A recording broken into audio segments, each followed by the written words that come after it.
excellent. Well, welcome to tonight's meeting, everyone. March 7th, 2023. Is there anyone here for Commissioners Public Forum? Hearing none, let's go right into the minutes. What do you have for us, Cam? All right. I'd like to make a motion to approve the minutes review of the February 7th, 2023 meeting. Do we have a second? Second. Excellent. Any errors, omissions, statements regarding such? Hearing none, roll call vote and acceptance. Peter? All right, Mr. Ridlack, Aye. Mr. Coleman, Aye. and Mr. Jennings. Aye. All right, moving along. Next, warrants. What do you have for us, Cam? All right. I would also like to make a motion to approve the warrants for signature totaling $219,913.12. Do we have a second? Second. All right, any questions on such? Hearing none, roll call vote and acceptance. Peter? Mr. Ridlack, Aye. Mr. Coleman, Aye. and Mr. Jennings. Aye. All right, next, we have Vinny. Vinny, are you with us? Yes, I'm here and ready to review the MOR for January 2023. All right, let's kick it off, Vinny. All right. The plant was fully staffed in the month of January. We had a new hire, Kurt Boyle, start, and Grant Krisiak obtained his grade 3 wastewater license.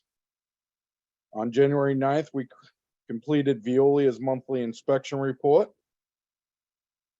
Training was hazardous communications program, hydrogen sulfide awareness, and confined spaces. Compliance for the month, there were no exceedances, and the data was entered into the CDX on February 15th. We worked with Veolia's technical and performance group to develop questions for the DEP general permit, and attached, we had the questions and responses we sent to the DEP. Operations and maintenance for the month. We drained and cleaned the flash mixer tank. This is where all the coagulation happens, and it gets quite a bit of buildup for being a small vessel. So that's something that hadn't been done in a long time. It was a good project to undertake. While we were there, we added a second pH probe, which just makes it a little quicker to realize if we have a problem. Typically, we calibrate that probe every month. So where there's two of them, we can see if it's starting to drift off earlier. We installed the new EQ pump in the tank 3B. The motor was seized on the old one. We completed Veolia's annual global report. That's where they collect the data in hundreds of parameters and just make sure that we're tracking in the right direction. You know, we're not using too much electricity, too much fuel. We're staying within what we've used in previous years in a small percentage. On January 13th, we had heavy rain in excess of 1 inch. As we all know, the plant struggles with that, so we had to set up the gas-powered trash pump to maintain the EQ levels. The EQ tanks were seen bubbling at the surface, at the manhole covers. And with the gas pump, we were able to maintain that level, but it was a struggle. We ordered the annual UV bulbs and sleeves for the disinfection system. Drained the plant water tank for cleaning. And we performed the confined space entry to go in that tank and scrape it, power wash it. We let it dry for a couple of days, and then we put some epoxy paint over all of the exposed metal and concrete surfaces. We performed the proficiency testing on all 10 RBCs, and in the winter, they don't really struggle much, so they were treating exactly how they should. The water and sewer superintendent question if there is a way to test the output of the EQ pumps to make sure they were functioning efficiently. We reached out to the pump manufacturer, and they stated the best practice for this would be to mount pressure gauges on the discharge. And these are subterranean pumps, so it's almost impossible to mount pressure gauges down there. On the 29th, the plant ran out of caustic. We went through a lot of caustic in the month of January because of the heavy rains and flows. And when we ran out, we had to make a soda ash slurry, and we used that in place of the caustic. It worked good for about a day until it plugged up the injector. So we came up with a plan. If we have to do it again, we're gonna run just a separate temporary line for that period of time. We started receiving large shipments of the grinder pump parts that were ordered a few months earlier. And we're still working on finding safe homes for those parts as they come in. Secondary clarifier number 2, tripped a breaker on the rake arm. That's something I've not seen before, so it kind of alarmed us. We isolated the clarifier, started pumping the sludge out of it. We ohmed the motor to make sure there was nothing shorted. We couldn't find any problems with it, so once we got it about halfway drained, we reset the breaker and turned it back on. We checked for overheating bearings. Everything was running normal, so we're assuming that the sludge load was just a little too heavy that day. Again, we couldn't find a determinant factor of why it tripped a breaker. We had the tech out from Hawk for the final quarterly service on that alkalinity analyzer. The collection system activities. On January 4th and 15th, we collected MTA samples. On the 16th, the samples would have been picked up. The driver didn't show up by the end of the day, so we actually drove down to the lab and delivered those. We reached out to Veolia's UGAM group, that's the underground management, and they're working on putting together proposals for the flow monitoring program. They're a lot more experienced. That's typically right in their wheelhouse of what they're doing is flow monitoring and looking for backups in the pipes. So they'll be better outfitted to handle that project. The pump station activities, we completed all the weekly rounds and tests. Sludge, we hauled 4 loads to Cranston for disposal. And again, the sodium hydroxide, we went through 6 totes in January. That's about 2 more than normal. We had 2 grinder pump calls in January.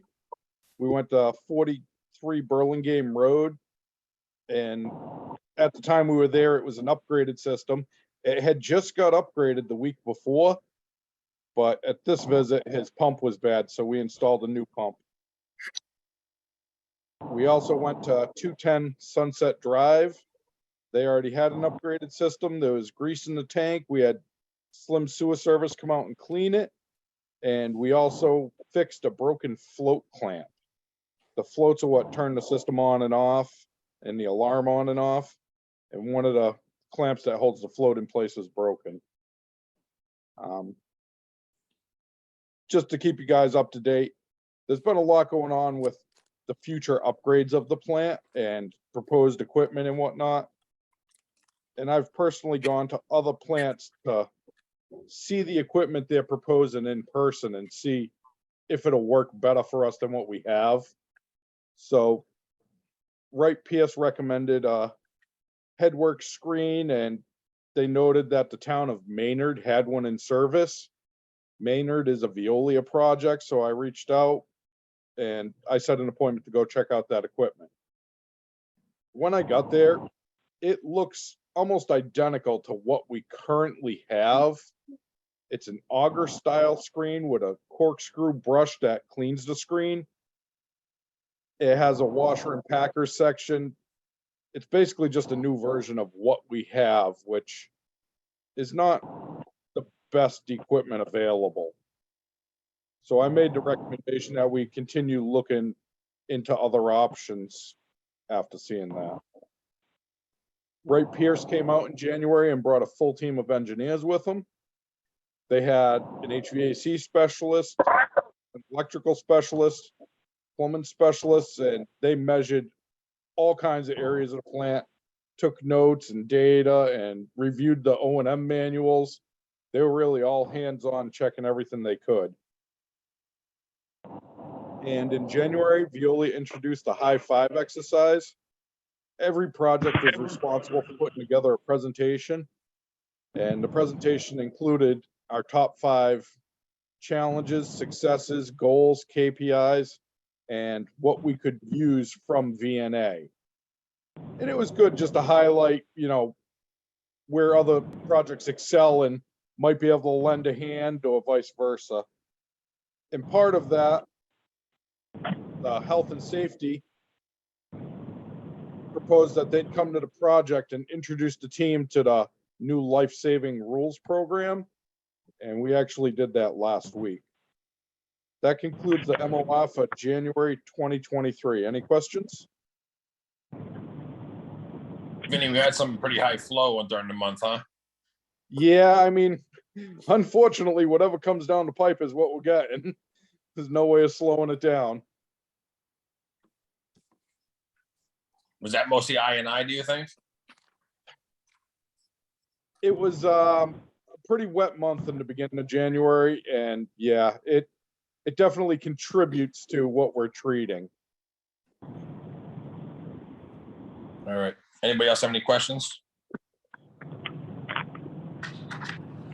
Thank you, Vinny. All right, thank you, guys. Thank you, Benny.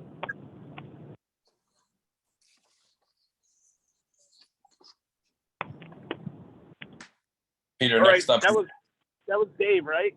Dave, you're Yeah, I'm back? on. Yeah. All right. Yep, Dave's on. So, Mr. Chair, following up on that I&I issue that we have, especially this time of year, when the ground is still frozen and we get rain events, there's nowhere for that rainwater to be absorbed in the ground and, go to groundwater. So it ends up finding its way into our system more often than not. So usually we annually spend some money for I&I work. Paul Rodman from Veolia, I thought was going to be on tonight, but he must have got caught up with something. So he provided us with a proposal that's in your agenda. And there's kind of 3 parts to this. Last year, we purchased 3 flow monitors that we currently own and have. Unfortunately, they're a little bit out of Vinny's scope and be able to put them up and put them in some specified manholes and monitor them. So Paul Rodman from Veolia's group gave us a price to install those meters, just a straight day rate that's in the proposal of $1,350. And then he also gave us a proposal to purchase some software that will help him monitor those flow monitors for 6 months and provide a final report cost. And again, this I&I work is something we should be doing annually and giving, reports to DEP annually. So last year, like I said, the scope of our work was purchasing the meters, and it's kind of hopeful that we'd be able to put those in and monitor those ourselves, but that didn't really work out that well. So Paul Rodman gave us a proposal, again, with additional software to be able to monitor those for 6 months of $14,500. And then also provide us a final report at the end of that 6 months. So the timing's pretty good where he can come in and put those flow monitors in place before the spring flow, the spring thaw, the spring flow and the summer rains start. So we can try and get a good idea of where we're seeing higher flows come from and really monitor that for 6 months and try and get some good data to let us pinpoint in our system where we're seeing most of that I&I come from. And the third component he gave us was there's actually a cross-country run of sewer line that goes between City Depot Road and Stafford Street as part of the sewer line that goes out to 6 West. He gave us that has never really been inspected or evaluated since it's been installed, to my knowledge. And he gave us a project cost of $5,000 to clean it and also do a CCTV inspection of that proposed line. I believe it's 1,400 linear feet.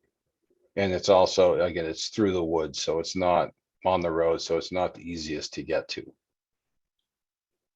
So So Peter, all- he showed Yep. a picture of a piece of equipment in that $5,000 proposal there to get through Yes. the woods.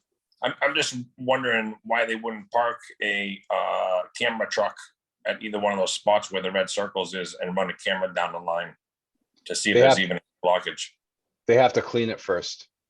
Okay, They usually go through and clean it first before they camera it, because they really can't get a good view to see if the pipe's cracked or anything like that. all right, gotcha. So the first thing they'll do is they'll take that machine, and that machine doesn't have enough hose to go from either end, like you say. The camera, they're probably going to do from either end and go 700 feet each way. But to get in there and clean that line, they need that track machine to do that first. Gotcha.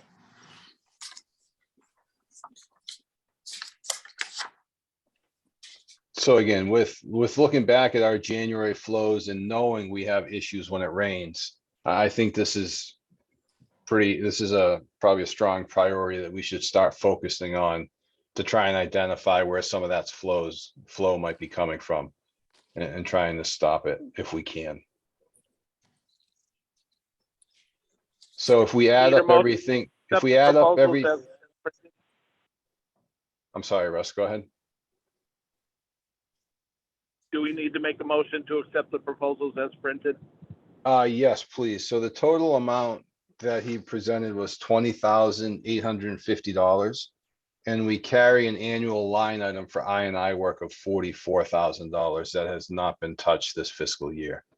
So we do have the funding in the budget to do this work. So yes, if I could get a motion to move forward as presented, that would be great. I'll make a motion that we accept the proposals as printed for the I&I work. Can I get a second?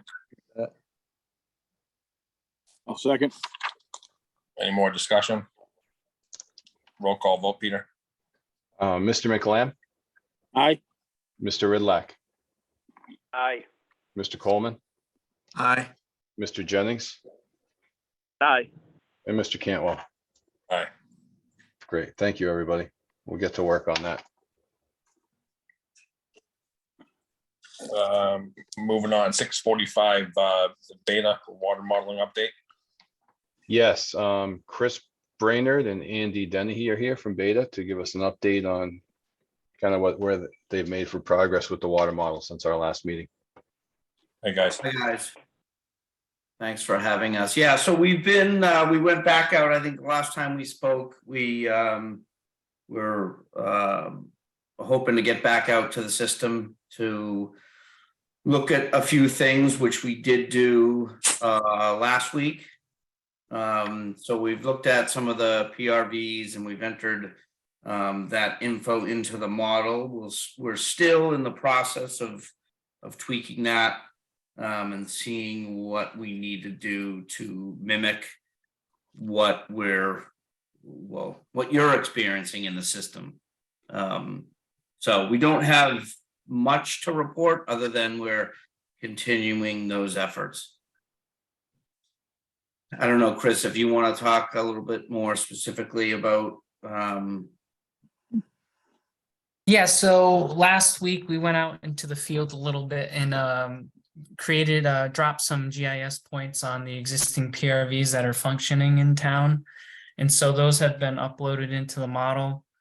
And we also are planning to run a hammer analysis on the system to see if we can mimic the existing pressure transients that are being experienced in the system. So I think the long story short is we're continuing the effort. When do you guys think that you'll have this wrapped up for us? I would like to say within a month, within 4 weeks, I think is probably a fair assessment. We're working through some things. We haven't gotten some of the pressure swings that you guys experience. to be replicated in the model. So we're in the process of working through that. It did seem like, based on some of the data that you had during the school break, some of those calmed down a little bit, which would make sense. So, but I would say in a month, we would have it wrapped up and a report to you. Yeah, and it looks like those pressure swings kind of came back after the fact, even with the new tanks that were installed, correct, Pete? Based on the data? Yes, Yeah. yeah, so what I've been sending you for data is only at that pump station. Yep. And during school break, after the tank was installed, that tank provided a great buffer. However, and again, that was only at the booster pump station. That's not within the rest of the system. Right. It seems when school opens and there's usage, that tank gets depleted and that buffer goes away.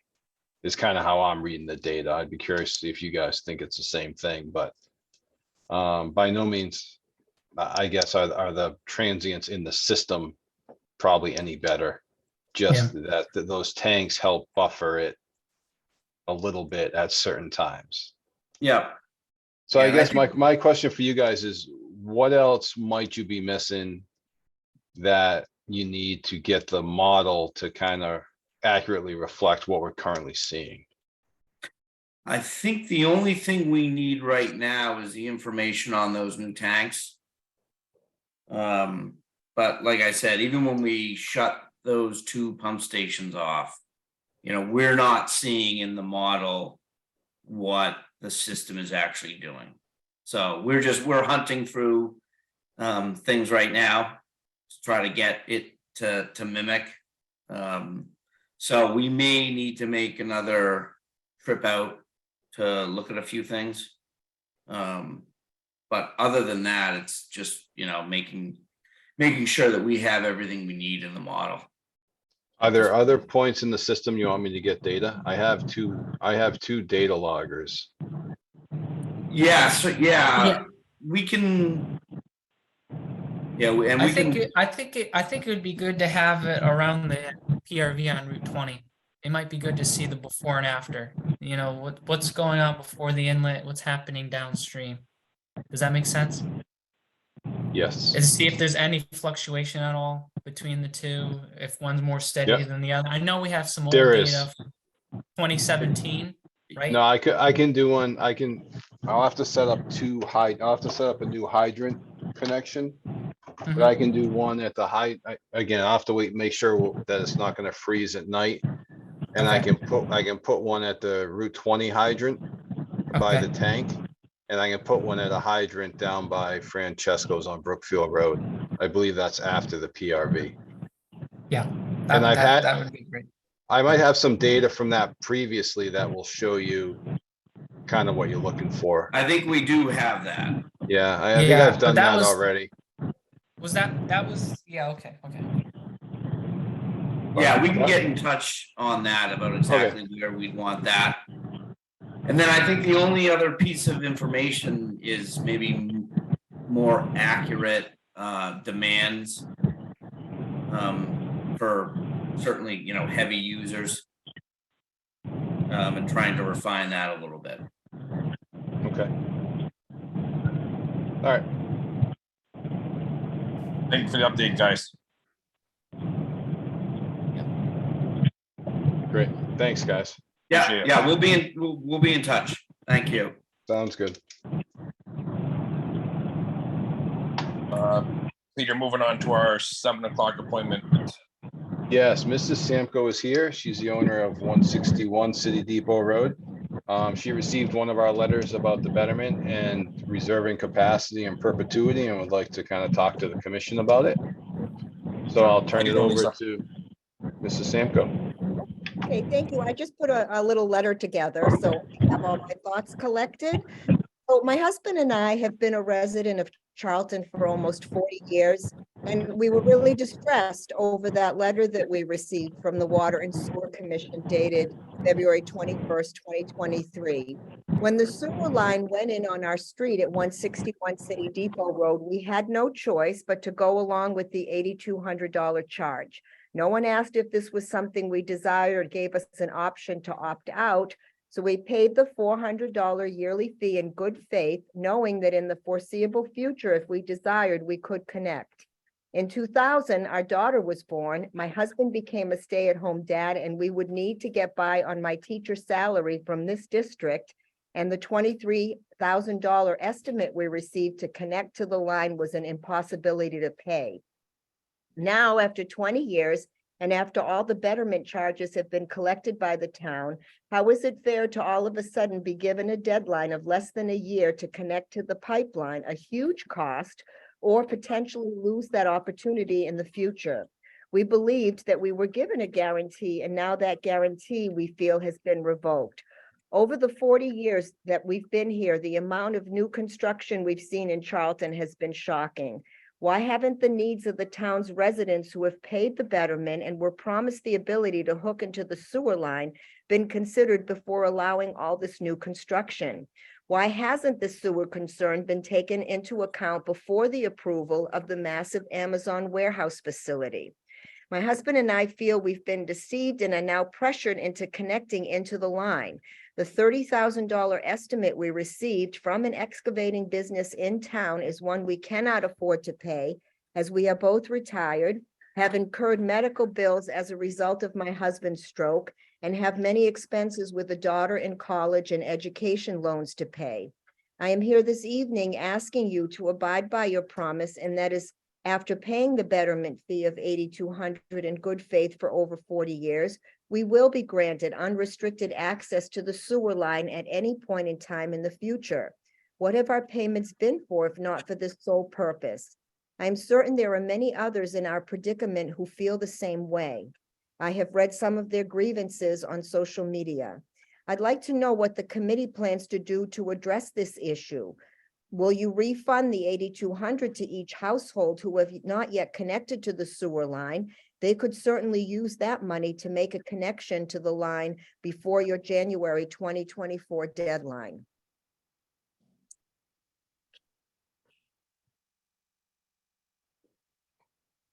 Peter, do you want to start? Sure. So I guess, thank you, Mr. Samko. And unfortunately, the letter that was sent was not, I think, to cause panic by any means. The commission has always tried to balance the need for future growth in the community as well as reserving capacity for those who have paid betterments. It's been a priority of this current commission. It's been a priority of previous commissions. So whenever we have new people coming in looking for new connections, it's always a balancing act to say, can we allow this new connection and still allow the reserve capacity for those who have paid a betterment? Over the last few months, it's been discussed at commission meetings that looking at what might come forward for new growth in town, that might push us to capacity at the sewer treatment plant. And knowing that people have paid betterments, and yes, it's a large cost burden on many property owners. The commission doesn't want to see that burden just get wiped away and you not have the ability to connect. So again, in trying to balance all the needs of the community, it was voted to put this letter out there to let people who have paid a betterment know that in the future, there may not be capacity at the treatment plant for those who have paid a betterment if new growth and development in town continues the way it is. And that was a purpose for the letter. It's not that there isn't current capacity or that there won't be after January of 2024. The January 2024 date was just put there so that we could let people know that if you were to choose to connect by then, there is guaranteed capacity. There have been developers looking for connections for new growth of 15 to 20,000 gallons per day that the commission has not allowed. This commission and previous commissions have voted to put a moratorium on new sewer users, new sewer connections over 10,000 gallons per day. And that's been in place for, I think, 15 years to try and limit the new growth so that, again, your interest would be protected. Now, the discussion is we don't know how long or if that protection should be in perpetuity, and it's a hard thing to do. It's going to be hard for the commission to say no to new commercial development that benefits the whole town because we're reserving 10,000 gallons of capacity for residents who have paid a betterment, but have chosen not to connect and may choose never to connect. So yeah, I think those are some of the factors as to why the commission took the steps they did to send that letter out. And I'm mean, sure it just doesn't address. It just doesn't seem fair, though. I mean, we've paid that amount, with the, in our Yep. minds, the hopes of just connecting. So it just doesn't, it's like it was for nothing then, because we may not want to connect, because again, we're like over 700 feet from Right. the road. It's expensive. But, to have peace and know that we have that option in the future, Sure. So I think to answer some of your questions, as the commission moves forward, if 5 years from now, they were to say, you know what, we have 20,000 gallons of capacity left that's been reserved for people who have paid a betterment. Maybe if we have a new user that comes in and they want that capacity, there'll be another letter that goes out to say, look, this person's looking for this capacity. If you want to use it, use it. If not, maybe your $8,200 will be refunded. I don't know that answer because we haven't gotten to that point yet. I think what we were doing, the main purpose of this letter was to kind of put this information out there. And again, it's not any type of scare tactic. It's just, this is what the commission is seeing. This is what we foresee possibly happening in the future. And if you want to connect, then now's a great time. If you don't want to connect, then you don't have to. We're not mandating you to connect. There is still capacity at this time. We're not saying if you don't connect by January 2024, your ability goes away. But it's possible that in the next 5 years with future growth in this town, that this current treatment plant will not be able to take new users. But why is that allowed, all this development? There's just so much going on. I mean, there's just, Charlton, the whole feeling of it, the face of it is just so changed. Everywhere you turn, there's like massive amounts of, just houses going up. I mean, my favorite road, Blood Road, is just now, house after house after house. I mean, why are we allowing all that construction to be happening? Why can't there be a moratorium on just no new construction? How is that fair for people who want to move to town? What if we did that 40 years ago before you or I lived here and we couldn't have moved here? Well, I mean, that's a kind of a different conversation to have, unfortunately, and I don't think we can stop progress. And the current, and again, the way this board has looked at this is a lot of the community wants to see commercial development along Route 20, and this board has supported that. That's why they've allowed Amazon to connect. That's why another project further down the road has been allowed to connect if it gets built. That's why it's just a priority that this board and that the town has set forward to allow that commercial development to take place. And as far as new houses go in town, I mean, that's a hard thing to control. That's a completely different conversation. And but it's I'm hard to still, say no. I'm just still not happy, it just doesn't seem fair, it just doesn't, that you're allowing all of these commercial developments that are using that water and still, not having us to know that in the future, that we can connect. So I know, I guess decisions have been made and nothing can be done. It just doesn't seem fair. I just wanted to voice my opinion on that and let the board know how I feel. Sure, and I just want to clarify that nobody has said no yet. No one has said that there's no more capacity for those who have paid a betterment. Right, but I mean, we're So- not, right now, there's no problems with our septic, so for now, we're not looking at that, and we don't even have the money at this point to connect, so we're just gonna have to sit put and see what happens. But I know I spoke with you, Mr. Boria, on the phone, and I just wanted to let the board know how I felt. And again, I don't want to speak for the board, so if any other members want to add or say something different or add to what I said, please join in. Hi, Lisa. I'm Dave Cantwell, the chairman. I echo pretty much everything that Peter said, but this isn't a scare tactic by any stretch of the imagination. It's just, we want to let our customers know that at some point in the future, we're going to be at max capacity, whether it's 2 years from now, 5 years from now, whenever it comes. And we just wanted to let everybody know where we were at. Now, is it possible to expand the sewer, whatever, Again, whatever? so when we get there, we've talked and discussed different things already, preparing for the future. Again, like Peter said, we're not really there yet. When we get there, yeah, we'll definitely be looking at other options to expand the system. Yeah, I think that's got to be something definitely to consider then. Absolutely, 100%. You're spot on. Yep. So we can expand our current location.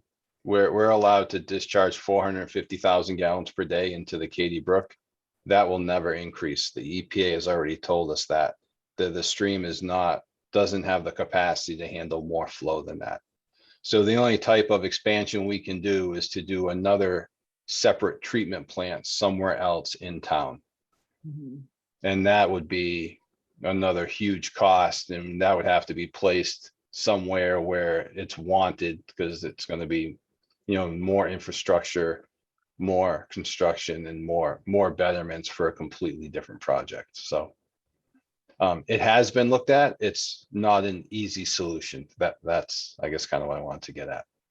Okay, It's not like we can just modularly build onto our current treatment plant and add a couple more components and be able to treat 20% more. It's not a possibility, unfortunately. so that's at capacity right now then, right? With that 450,000 gallons per day? That's what we're approved for. That is not what we flow. Okay, and how much do we flow? Average is about half of that right now, 225,000 gallons per day, depending on the month, depending on what we see for I&I.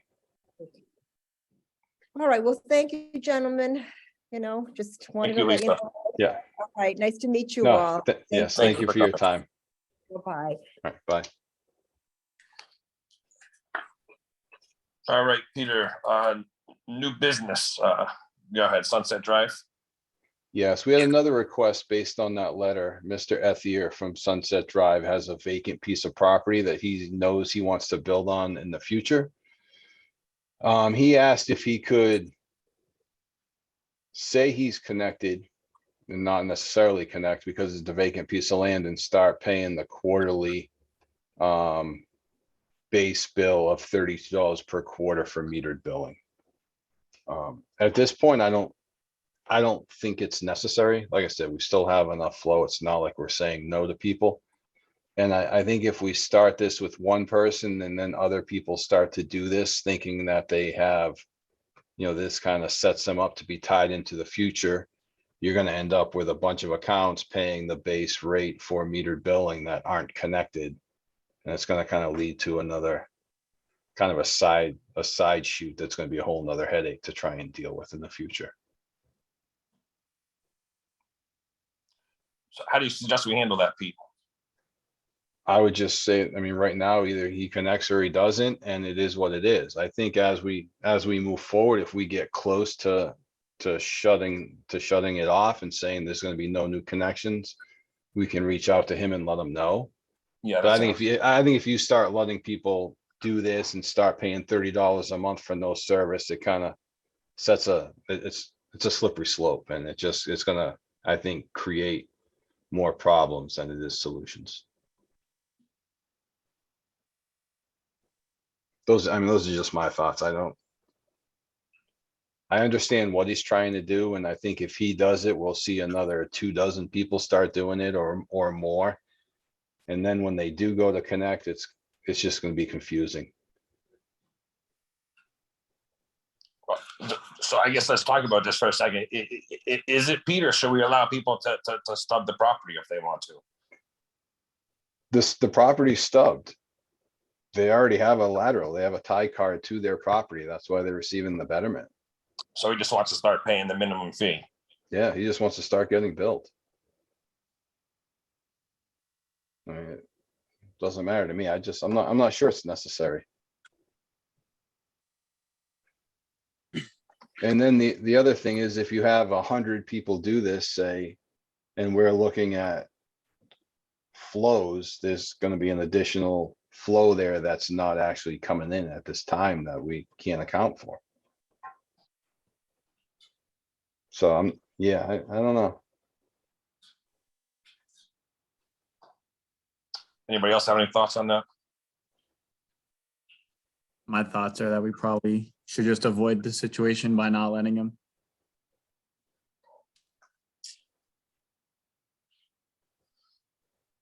Is this something we need to make a motion on, Peter? No, I No. don't think so. I think we just take it under advisement. I'll let them know what the discussion was and that is. Yeah, okay. Again, I'll just try to let them know it's not necessary at this time, and if we start to get close to where we're gonna say no new connections, again, well, he'll be one of our first calls we make to say, look, it Perfect, might be time to do this if you choose to. perfect. All right, moving on. B, surplus equipment. Yeah, so as Vinny mentioned earlier, we got a bunch of new UV bulbs for our disinfection system. We have a bunch of old UV bulbs that are still operational that Vinny would like to dispose of. The same way we did with the forklift and generator and put them and auction them off. Just in case we find someone that they might be useful for, it'll be cheaper than having to pay to dispose of them.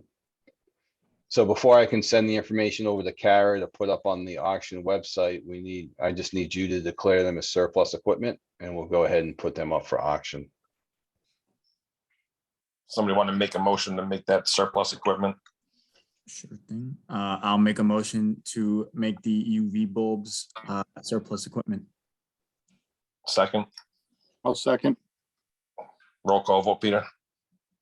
Mr. McLam, Aye. Mr. Ridlack, Aye. Mr. Coleman, Aye. and Mr. Cantwell. Aye. Great, thank you. Old business, None, other business. none Next for me meeting. unless some of you guys have it. Next meeting, April 4th. Yep. All right, about a motion to adjourn. I will make a motion to adjourn. Can I get a second? Second. Roll call vote, Peter. Mr. McLam, Aye. Mr. Ridlack, Aye. Mr. Coleman, Aye. and Mr. Cantwell. Have a great night, everybody. Thank you, everybody. You too. Have a good night, everyone.